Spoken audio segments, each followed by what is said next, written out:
Ayan guys, samahan niyo ako. Magluluto tayo ng chicken. Ayan, Cantonese recipe ito guys. Ayan, may nakita akong video. So, gagayahin natin. Pero, hindi lahat ng ano niya ay yun ang gagawin natin. So, chicken legs ito guys. Hinati-hati ko siya. Ayan, yung mga laman-laman niya lang. Ayan, oh, hinati-hati ko lang ng ganyang size. Tapos, lagyan natin ng ginger or luya.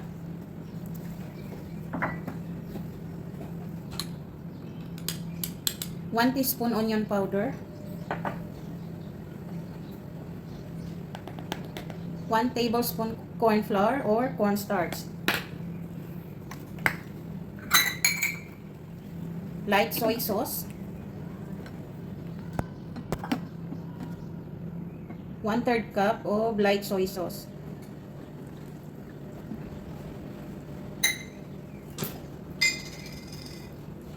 One-fourth cup sesame oil.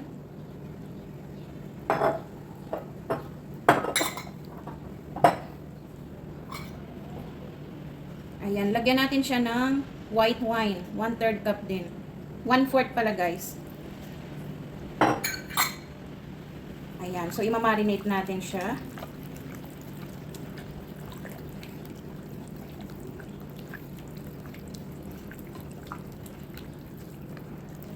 Marinate muna natin siya guys, half hour.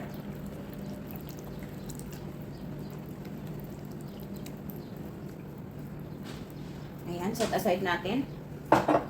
Siyempre, kailangan natin ng fresh mushroom, fresh na asparagus, garlic. Ayan na guys, lutuin na natin. Ayan, so pinapainit ko na yung aking wok. Lagyan natin siya guys ng mantika. Ayan.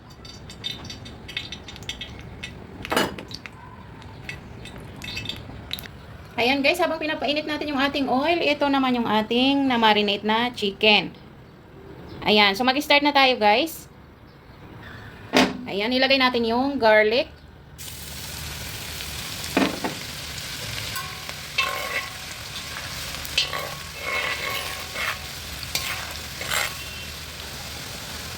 Ayan, isabay na natin yung chicken.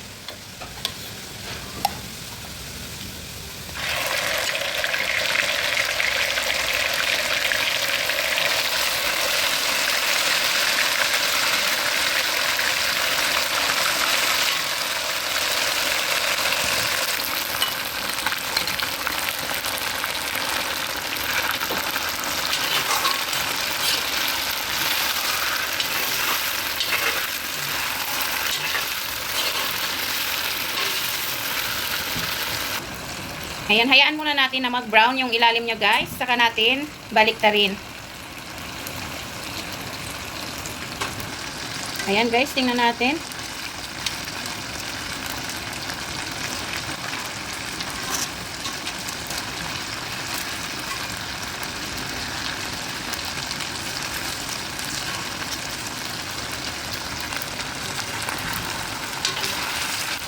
Ayan, ibaliktad natin guys para yung nasa ibabaw naman ang maluto-luto. Ayan, pasensya na guys, mag-isa kong naghahawak ng cellphone. Ayan, ako ang nagbi-video kaya medyo magalaw ito guys. Kasi may bisita kami, hindi ko mahila si Budot at dalawa kami dito guys. Ayan, so pagpasensyahan nyo kung medyo sumasayaw itong ating video ngayon guys.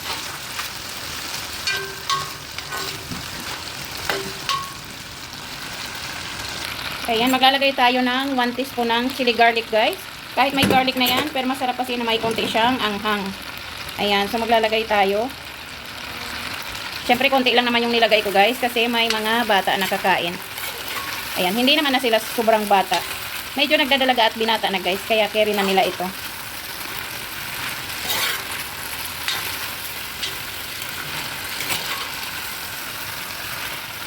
Ayan, so pwede na natin ilagay yung ating mushroom. Ayan, lagyan na natin ng mushroom guys. Fresh mushroom.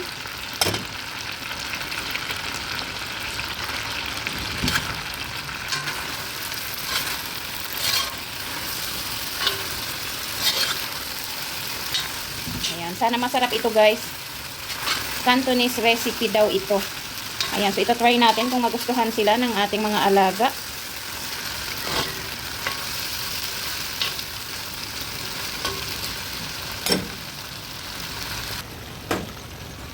Tikpan muna natin para lumambot yung chicken. Ayan, para maluto siya. Ayan guys. Tingnan na natin.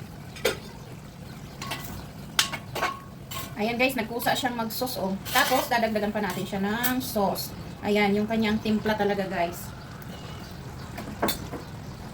So, ayan, maglagay tayo ng black pepper. Sugar. Ayan, konting asin. Light soy sauce. Ayan, tansyahin muna natin kasi baka maalat. Ilagay natin yung scallion. Ayan, green onion.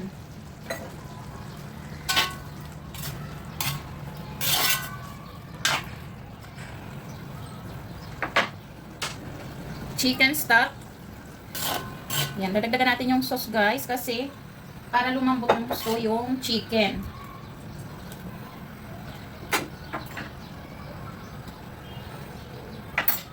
Ayan, so dadagdagan natin ng konting corn flour.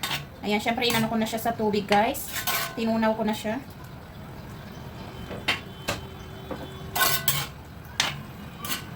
Ayan, at habang pinalalambot natin yan, ayan, ilagay natin yung ating fresh na asparagus.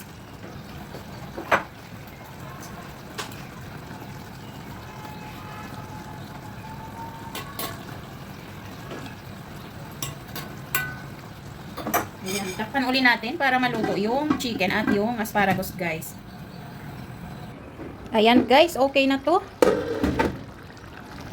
Ayan, luto na siya guys. Tama na to kasi mau-overcook yung ating asparagus guys. Ayan, so mas masarap kapag medyo malutong-lutong pa siya kapag kakainin nyo. Ayan, so ready na ang ating ulam. Ayan, syempre, masarap kapag may kanin. Ayan, so kalimutan guys, syempre may kanin tayo para dyan.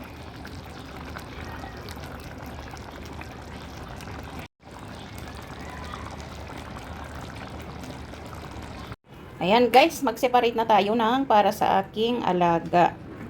Wow.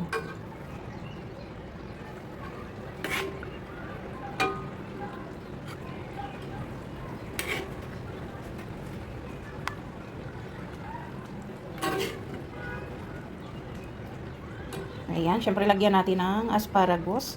Gusto niya yan. Ayan, dagdagan natin yung sauce niya guys. Ayan, so ready na kumain. Maraming salamat sa panonood guys. Kita-kita tayo ulit sa susunod na video ko. Ayan, so maraming salamat. God bless you all.